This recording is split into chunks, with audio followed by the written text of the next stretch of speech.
मध्य प्रदेश से। मध्य प्रदेश में 27% OBC reservation मामले में जबलपुर हाईकोर्ट ने समाअत से इनकार कर दिया है।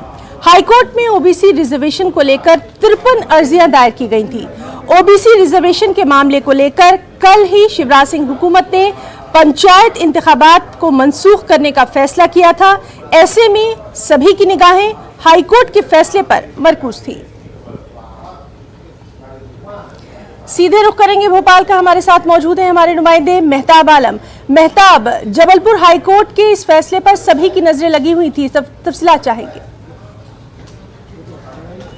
है ना, इसकी वजह यह है कि मध्य प्रदेश में पंचायत इंतखाबात और ओबीसी रिजर्वेशन पर सुप्रीम कोर्ट के जरिए रोक लगाने के बाद यहाँ पर जो सियासी घमासान मचा हुआ था, तो लोगों की उम्मीद थी कि आज जबलपुर हाई कोर्ट में वोकेशन बेंच से जो है श्री अतुल श्रीधरन की डिवीजन बेंच में जो अर्जी लगाई गई थी, वहाँ पर 53 अर्जियों पर समाप्त होगी। लेकिन हाई कोर्ट ने ये साफ कहते हुए साफ इनकार कर दिया कि यह मामला रेगुलर बेंच में जाना चाहिए, वोकेशन बेंच में इसकी समाप्त नहीं की जा सकती है।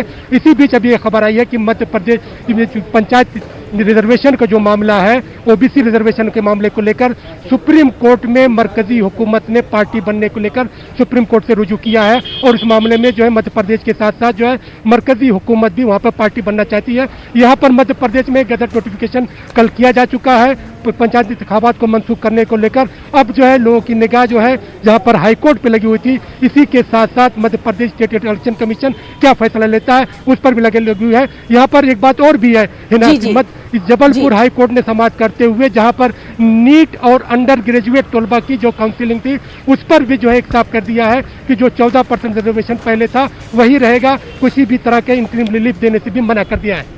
जी मेहताब, बहुत बहुत शुक्रिया आपका तमाम तफसीलात के लिए।